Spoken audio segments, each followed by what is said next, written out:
Hi guys, welcome to my YouTube channel. Me Shashi Soni on Soni education institute. तो बच्चों, आज हम 12th क्लास के पॉलिटिकल साइंस की सेकंड बुक, जिसका नाम है स्वतंत्र भारत में राजनीति, या in English politics in India after independence, इसका चैप्टर 9, जिसका नाम है भारतीय राजनीति नए बदलाव, का अध्ययन करेंगे। इस चैप्टर के मेन पॉइंट्स मैं यहाँ डिस्कस करूँगी और उनकी डिटेल्स में भी जानकारी दूंगी, तथा इसके इम्पोर्टेंट क्वेश्चन आंसर और एनसीईआरटी बुक के क्वेश्चन आंसर भी यहाँ कराए जाएंगे। तो फ्रेंड्स, पूरी जानकारी प्राप्त करने के लिए और चैप्टर को अच्छी तरह से समझने के लिए वीडियो को पूरा देखिए एंड लाइक एंड सब्सक्राइब करना ना भूलें, ताकि इससे रिलेटेड पूरी जानकारी के बारे में मेरे अगले वीडियो की नोटिफिकेशन आपको मिलती रहे और आप अगला वीडियो भी इसका देख लें, क्योंकि ये तो एक वीडियो में सारा नहीं आ पाएगा पूरा चैप्टर, तो कुछ नेक्स्ट वीडियो में भी हम कर सकते हैं। तो फ्रेंड्स, अब हम चैप्टर पर आते हैं। जैसे कि चैप्टर का टॉपिक है भारतीय राजनीति नए बदलाव, तो हम इस चैप्टर में 1990 के दशक से लेकर अब तक की, यानी करंट टाइम की राजनीति, जो कि 2023 चल रहा है, इसकी राजनीति के बारे में हम इसका वर्णन करेंगे। इसमें इस चैप्टर में ये वर्णन किया गया है। तो बच्चों, जैसा कि आप जानते ही हो कि इस बुक में भारत के आज़ाद होने से लेकर, यानी 1947 से अब तक की, यानी 2023 तक की राजनीति का वर्णन किया गया है। बाकी बातें आपने इससे पहले के चैप्टर्स में पढ़ी हैं। इस चैप्टर में 1990 के बाद की राजनीति के बारे में बताया गया है। तो इस समय कब 1990 से लेकर और अब तक भारतीय राजनीति में 5 बड़े बदलाव आए थे, जो इस प्रकार हैं। कौन कौन से बदलाव आए थे उस समय? सबसे फर्स्ट है गठबंधन की राजनीति। तो इस समय गठबंधन की राजनीति का दौर चल गया था। सेकंड है मंडल मुद्दे का उदय। थर्ड बदलाव आया इसका नई आर्थिक नीतियाँ। उस समय नई आर्थिक नीतियाँ नए आर्थिक सुधारों के रूप में शुरू हुई थी। फोर्थ है अयोध्या में विवादित जो ढांचा था बाबरी मस्जिद का, उसका विध्वंस हो गया।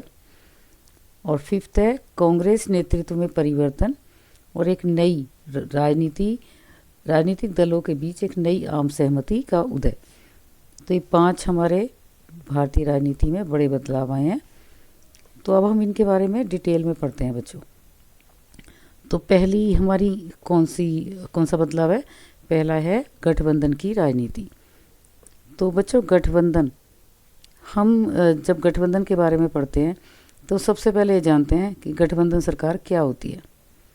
तो गठबंधन सरकार क्या होती है? हम उसे कहते हैं जो कुछ दल समझौता करके जब संयुक्त रूप से चुनाव लड़ते हैं और विजयी होने पर संयुक्त सरकार बनाते हैं। तो जैसा कि आपको पता ही है, आज़ादी के बाद से हमारे देश में कांग्रेस सरकार का ही प्रभुत्व रहा। अधिकतर समय कांग्रेस की ही सरकार बनती रही है, कारण दूसरा कोई दल बहुमत में नहीं रहा है। इसलिए सभी विपक्षी दलों ने आपस में समझौता करके संयुक्त रूप से चुनाव लड़ा और 1989 में लोकसभा चुनावों में कांग्रेस की हार हुई।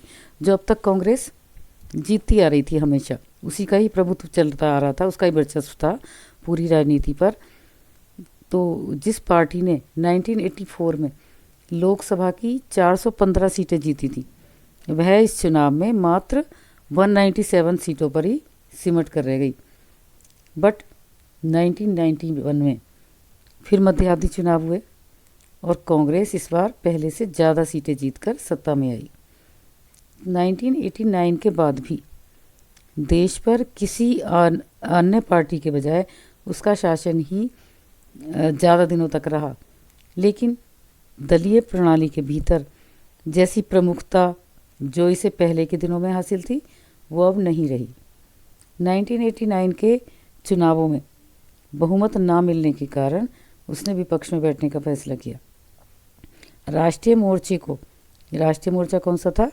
यह मोर्चा जनता दल और कुछ अन्य क्षेत्रीय दलों को मिलाकर बना था। परस्पर दो विरोधी राजनीतिक समूहों भाजपा और वाम मोर्चे ने इसको समर्थन दिया। किसको समर्थन दिया? राष्ट्रीय मोर्चे को। इस समर्थन के आधार पर राष्ट्रीय मोर्चे ने एक गठबंधन सरकार बनाई, लेकिन इसमें भाजपा और वाम मोर्चे ने शिरकत नहीं की, केवल बाहर से ही समर्थन दिया। इस दौर में कांग्रेस के दबदबे के खात्मे के साथ ही बहुदलीय शासन प्रणाली का युग शुरू हो गया और 1989 के बाद से 2014 तक किसी भी एक पार्टी को बहुमत नहीं मिला। इस बदलाव के साथ केंद्र में गठबंधन सरकारों का दौर शुरू हो गया और क्षेत्रीय पार्टियों ने इसमें महत्वपूर्ण भूमिका निभाई।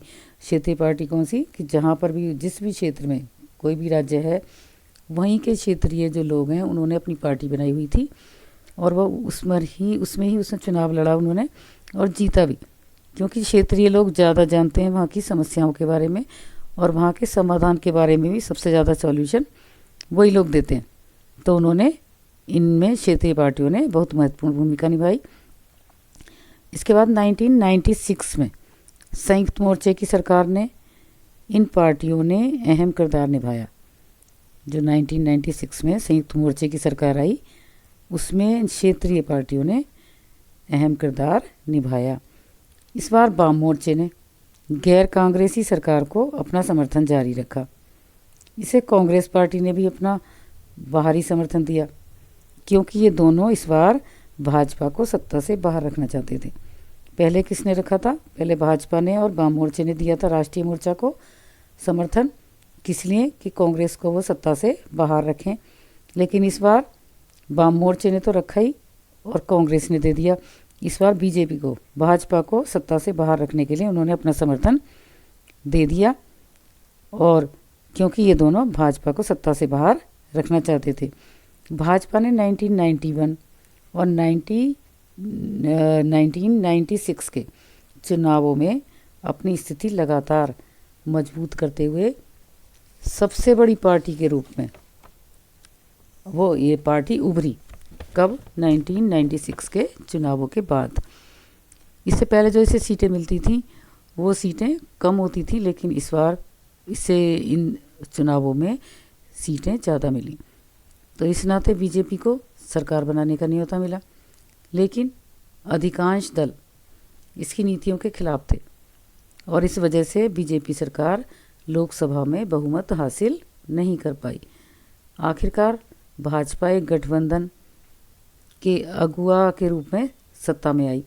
कौन सा गठबंधन था इसका? एनडीए, राजग, हिंदी में हम कहते हैं राजग, राष्ट्रीय जनतांत्रिक गठबंधन। उसकी लीडिंग रोल किसका था? उसका नेतृत्व कौन कर रहा था? बीजेपी, भाजपा, और उसके साथ छोटे छोटे कुछ और दल थे। तो वो एक उन्होंने गठबंधन बनाया जिसका नाम रखा राजग, और उसके रूप में सत्ता में आई और 1998 के मई से 1999 के जून तक ये सत्ता में रही और फिर 1999 के अक्टूबर में इस गठबंधन ने दोबारा सत्ता हासिल की।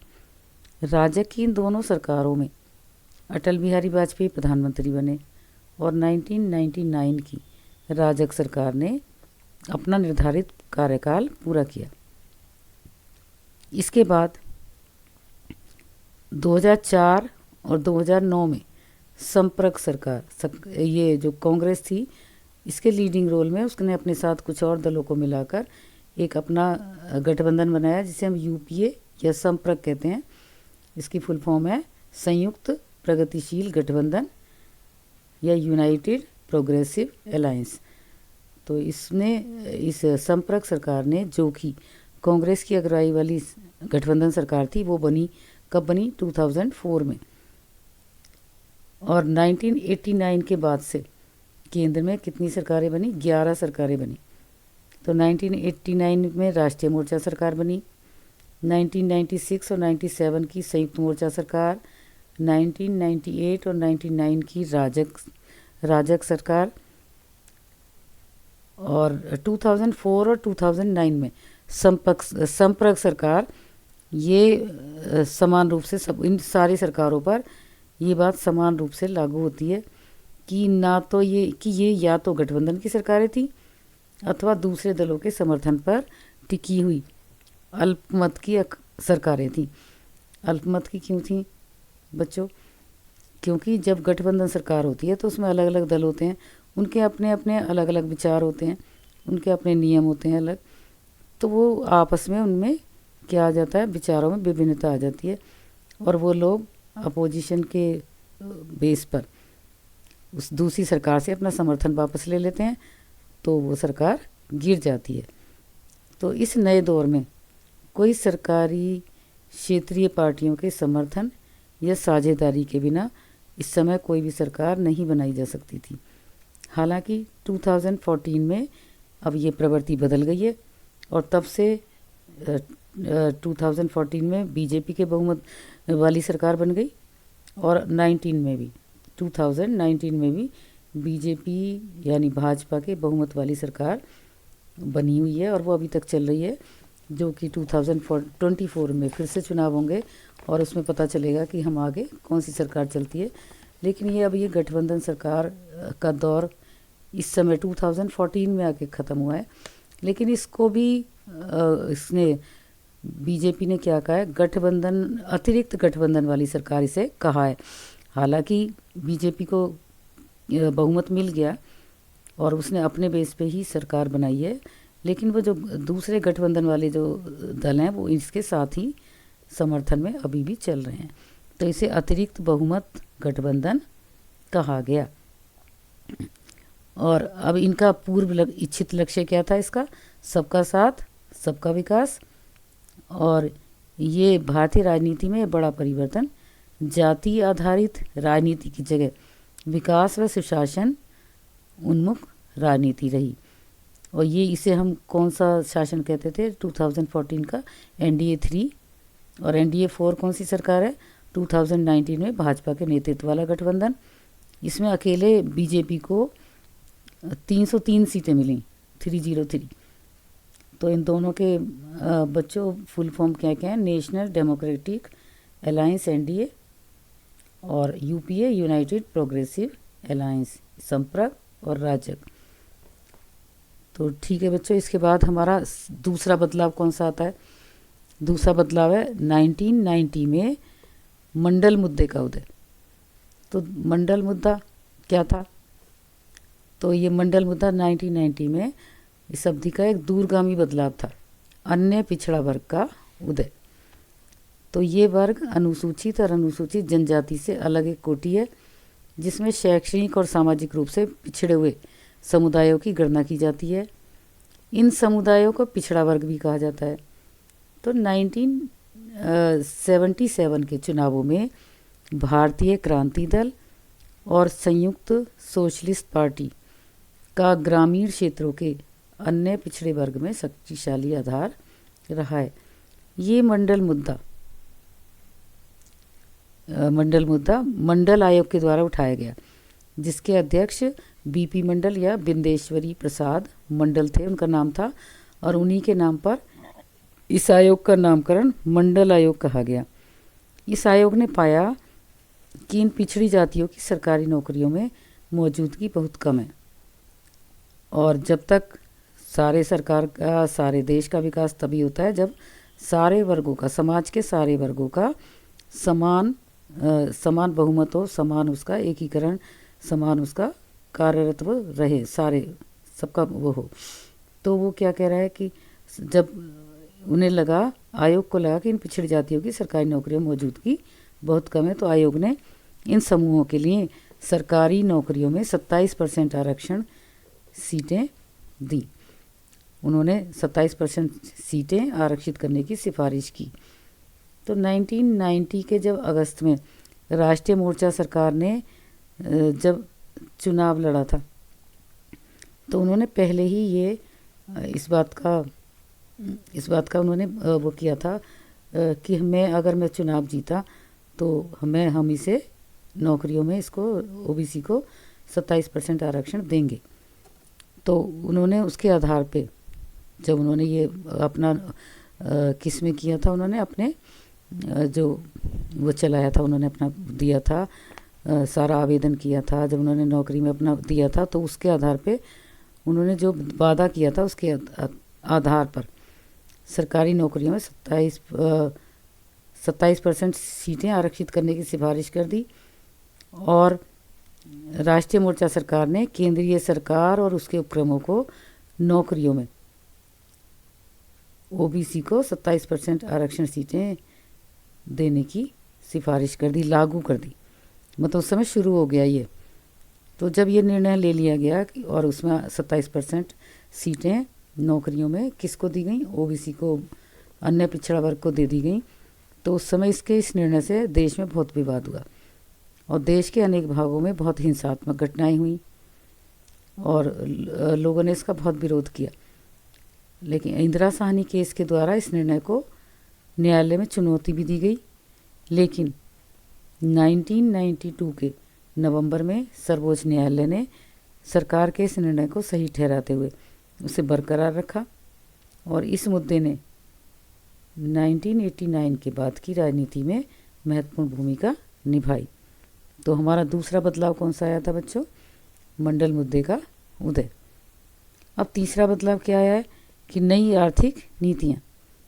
तो बच्चों इस दशक में 1990 वाले दशक में वैश्वीकरण और उदारीकरण की नई आर्थिक नीति बनी, जिसे नई आर्थिक नीति के रूप में अपनाया गया। और इसको क्या किया गया? इसको ढांचागत समायोजन कार्यक्रम या नए आर्थिक सुधारों के नाम से जाना जाता है। इसका प्रारंभ राजीव गांधी सरकार के द्वारा किया गया था तथा 1991 तक ये बदलाव बड़े पैमाने पर प्रकट हुए। इससे भारतीय अर्थव्यवस्था मूल अर्थों में बदल गई। उस समय कांग्रेस सरकार में प्रधानमंत्री कौन थे? पीवी नरसिंह राव थे।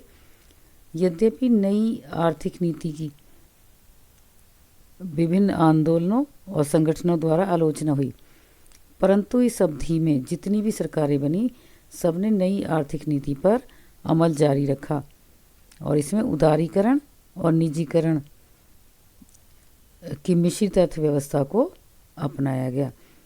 तो ये नई आर्थिक नीति चली जो अभी तक चल रही है और इसे आर्थिक सुधारों के रूप में शुरू किया गया था, लेकिन अभी तक चल रही है। हम लोग कहते हैं ना कि भाई सरकारी नौकरियों में जगह नहीं निकल रही हैं, तो प्राइवेटाइजेशन जो हुआ है तो उसके बेस पर ही उसी रेशियो में जगह निकलती है हमारी और सब कुछ उसी आधार पे हमारी नीतियाँ, आर्थिक नीति चल रही है।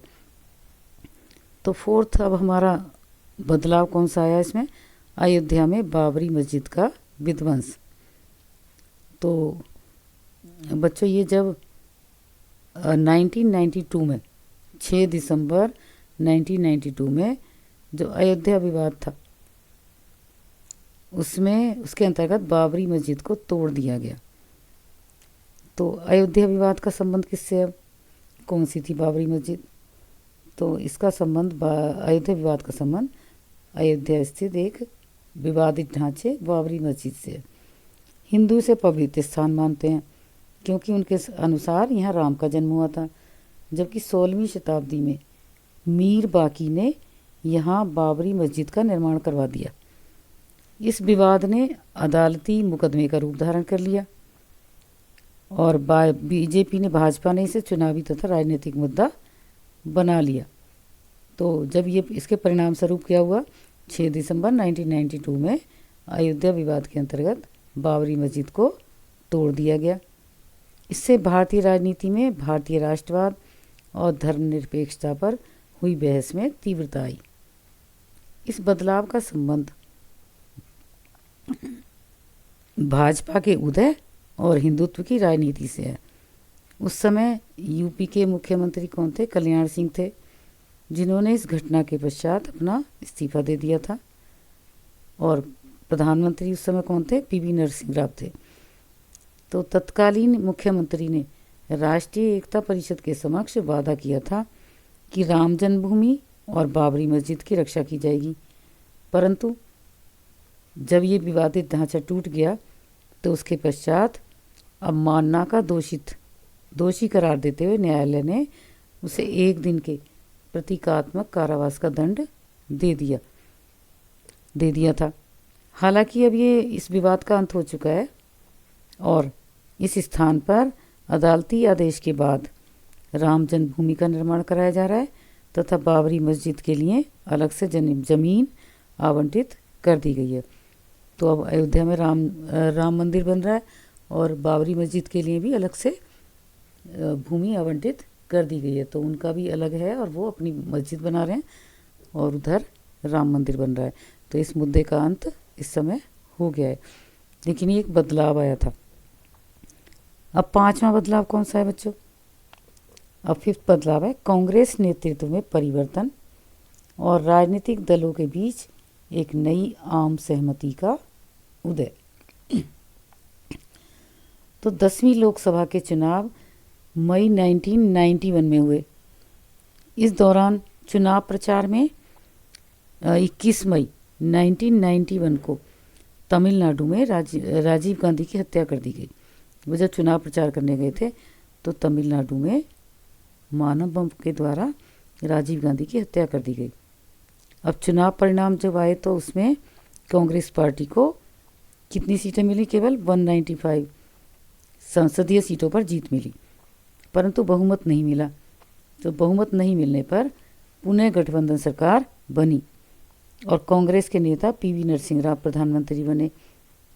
जून 1991 से 19 जून 96 तक ये कौन बने थे? पीवी नरसिंह राव प्रधानमंत्री थे।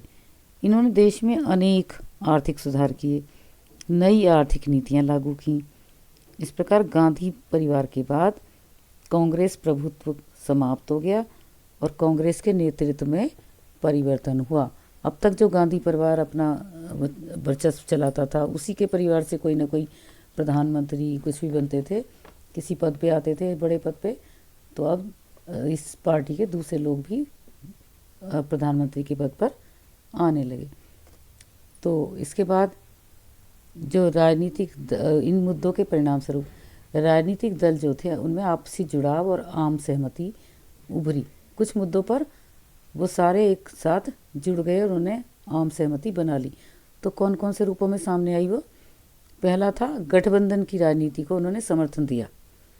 सभी दलों ने, जिसके अंतर्गत विभिन्न राजनीतिक दलों ने मिलकर सरकारों का निर्माण किया।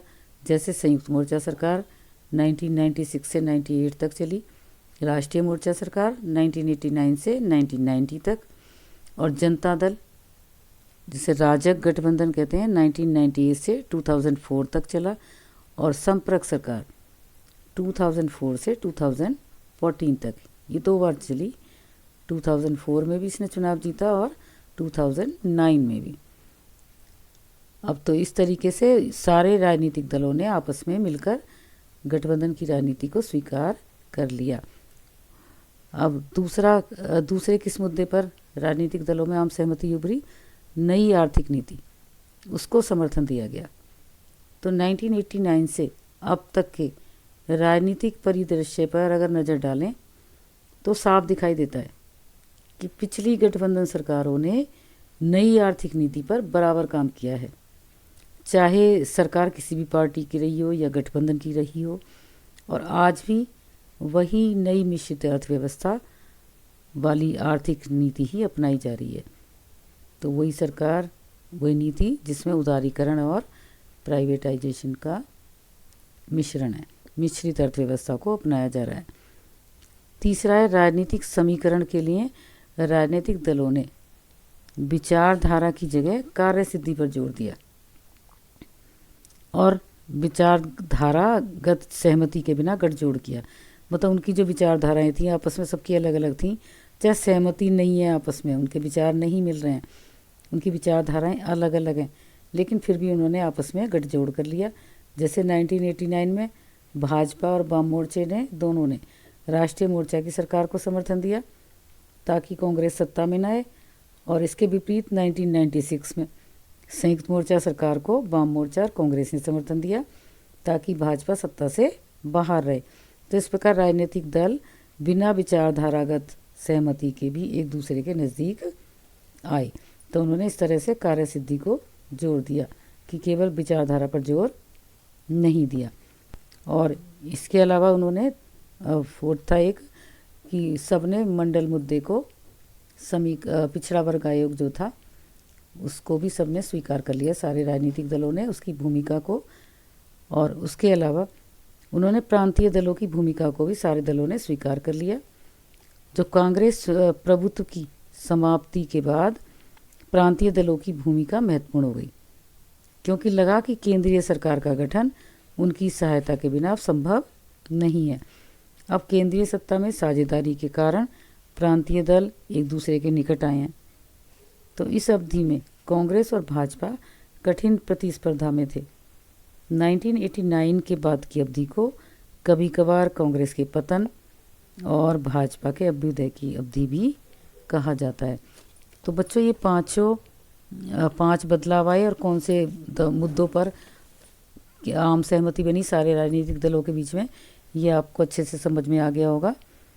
तो इसके बाद एनडीए सरकार ने कुछ आर्थिक कल्याणकारी योजनाएं बनाई हैं, जिनमें से एनडीए फोर्थ सरकार जो थी 2019 में भाजपा के नेतृत्व वाला जो गठबंधन था, इसने अपने शासन को सुशासन का नाम दिया गया। और इसका उद्देश्य वो क्या था, इसका इन्होंने क्या दिया था, अपना पूर्वीक्षित लक्ष्य या अपना नारा दिया था, सबका साथ सबका विकास। और फिर जब एनडीए फोर्थ आ गया तो इन्होंने क्या दे दिया, अपने लक्ष्य बदला, सबका साथ सबका विकास और सबका विश्वास, ये अपना नारा देना इन्होंने चेंज कर दिया, बदल दिया। तो एनडीए सरकार ने जो आर्थिक कल्याणकारी योजनाएं बनाई थी, कौन कौन सी थी उसमें, पहली थी प्रधानमंत्री उज्ज्वला योजना, जो एलपीजी गैस कनेक्शन 5 महिलाओं के लिए दिया गया था, उसके लिए दी गई थी। दूसरी स्वच्छ भारत अभियान, जिसमें एक कदम स्वच्छता की ओर, सारे भारत में स्वच्छता के लिए अभियान चलाया गया। तो तीसरा था जनधन योजना, जिसमें बैंकों में खाता खोलने की मुहिम चली कि सबको 0% पर सबको बैंकों में खाता खोलने की अनुमति दी गई और हर व्यक्ति का बैंकों में खाता खुल गया। फोर्थ स्कीम कौन सी चलाई थी उन्होंने, दीनदयाल उपाध्याय ग्राम ज्योति योजना। तो इसमें दूर दराज के गाँवों तक बिजली पहुंचाना इसका लक्ष्य था, तो जिससे बहुत सारे दूर दराज के गांव जो थे भारत में, वहां पर बिजली अभी तक नहीं थी। लेकिन इस योजना के बाद अधिकतर सभी ग्रामों में बिजली पहुंच गई है और सभी लोग उसकी सुविधा का फ़ायदा उठा रहे हैं। पांचवी आर्थिक योजना कल्याणकारी योजना कौन सी बनाई थी उन्होंने, किसान फसल बीमा योजना। इसमें किसानों की फसल का बीमा करने की योजना बनाई कि किसान तो आर्थिक रूप से हमेशा फसल पर ही आधारित होते हैं, मौसम पर आधारित उनकी फसल होती है। तो अगर उनकी फसल किसी मौसम की वजह से मारी जाती है और उन्हें आर्थिक नुकसान होता है तो उसमें बीमा करा दिया जाता है, बट उन्हें कुछ प्रीमियम थोड़ा सा देना होता है। लेकिन अगर उनकी फसल ख़राब हो जाती है तो उन्हें उसके बदले पूरा कवरेज मिलता है, उन्हें पैसा मिलता है, भरपाई हो जाती है उसकी। तो एक ये योजना चलाई गई, किसान फसल बीमा योजना। इसके बाद बेटी पढ़ाओ देश बढ़ाओ, तो इसमें लड़कियों की पढ़ाई के लिए योजना बनाई गई, क्योंकि लड़कियों को भी आत्मनिर्भर बनाने के लिए ये पढ़ाई उनके लिए बहुत ज़रूरी है, उनमें जागरूकता लाना बहुत ज़रूरी था। तो इसलिए बेटियों को 14 साल की एज तक बिल्कुल फ्री एजुकेशन दी जाती है और उसके अलावा भी आगे उन्हें बहुत सारी जगह वरीयता दी जाती है। कॉलेज में एडमिशन के लिए भी कुछ कम % पे होता है उनका एडमिशन और बहुत सारी उन्हें सुविधाएं अलग से दी जाती हैं। और 7वां है आयुष्मान भारत योजना। ये स्वास्थ्य से संबंधित योजना है और इसमें किसी भी हॉस्पिटल में 5 लाख रुपए तक का मुफ्त इलाज होता है। तो ये सारी योजनाएं चलाई गई बच्चों। तो इनका उद्देश्य क्या था, इन सारी योजनाओं का उद्देश्य था कि ग्रामीण परिवारों और महिलाओं को केंद्र सरकार की योजनाओं का लाभार्थी बनाना। तो इन्हें कितनी सफलता मिली, वो कह रहे हैं 2019 के चुनाव में मतदाता जाति वर्ग लिंग से ऊपर उठकर विकास और सुशासन को केंद्र में लाने में सफल हुए। और तब एनडीए फोर्थ ने अपना नया लक्ष्य में क्या बदलाव किया, सबका साथ सबका विकास और सबका विश्वास। तो बच्चों ये इस चैप्टर में ये सब कुछ बताया गया है और मैंने आपको सबको डिटेल में भी सारी पॉइंट्स आपको डिस्कस कर दिए हैं, तो आप इसे और अच्छे से पढ़ के अपने को सारा समझ लेंगे, सारा चैप्टर। तो मुझे लग रहा है, होप कर रही हूँ कि आप सबको समझ आ गया होगा अच्छे से। और अगर कोई क्वेश्चन, कोई क्वेरी है, कोई चीज़ समझ नहीं आ रही है, तो आप अपने कमेंट बॉक्स में डाल सकते हैं लिख के, तो मैं उसे उसके जवाब दे दूँगी। तो थैंक यू बच्चों फॉर लिसनिंग। धन्यवाद।